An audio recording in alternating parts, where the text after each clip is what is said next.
You can just talk about how camp's gone through 4 days and how you feel the competition's going. The first 4 days of camp has been really good. Just getting out here with the guys and just getting our chemistry back going and getting live reps with the defense. It's been really exciting and the competition's going well.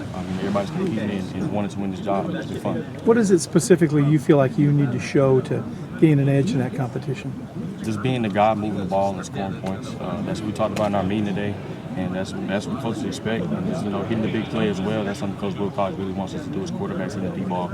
So just doing those things, I feel that, that would separate. How do you think you're playing so far? I feel like I've been doing really well, executing things properly, being on time, getting chemistry well with the guys, and just also, some new install stuff, just carrying that over from walkthroughs and meetings. Is it hard to be patient while you're in the middle of a competition?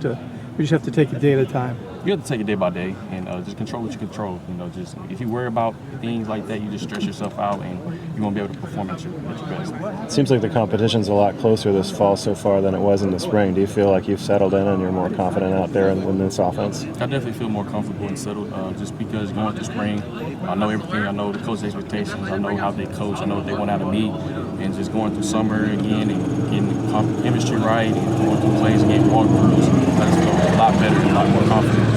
What's your philosophy with how you incorporate the run into your game? How I incorporate the run in my game, if it's a run call, the zone read option, just making the proper read there. We call it run read. But in the passing game, if all this fails, I know I can run, or if I try to escape some yards like I had earlier, just try to take it and get what I can. You mentioned the live reps in all the series in the back half of the 11-on-11 sessions that were false starts from all units. What more do you guys need to see from your guys' cadences and chemistry with the offensive line? That just comes from focus. Sometimes, as quarterbacks, it could be our fault because the offensive line is trying to make a call up front. Sometimes it's just lack of focus.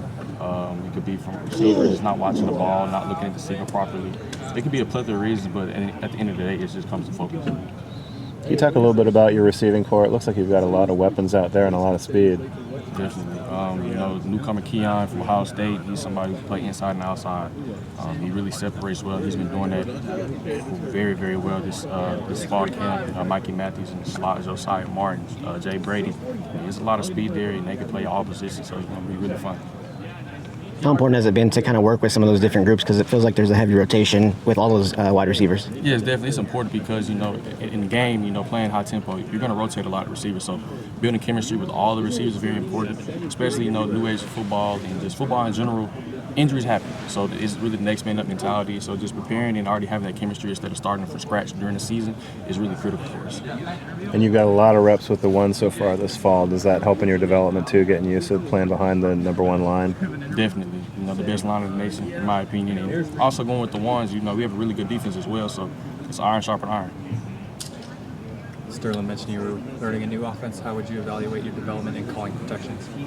Calling protections is something I've done before personally. I did the mic before, so conceptually, just looking at it with the graphics that Coach Bliss showed me when I first got here, it's the same thing I've been running. So just terminology was the biggest thing for me, and I really understand it. How do you feel like you've grown from day 4 of spring ball to day 4 of training camp? Knowing what to do, expecting what to expect based on the play call, knowing to go with the football, and also just helping guys line up. In the spring, it was a little bit confusing just going through the system. But now I see a call, I'm like, hey, you line up here. No, you're supposed to do this, you do that. Just being a coach on the field.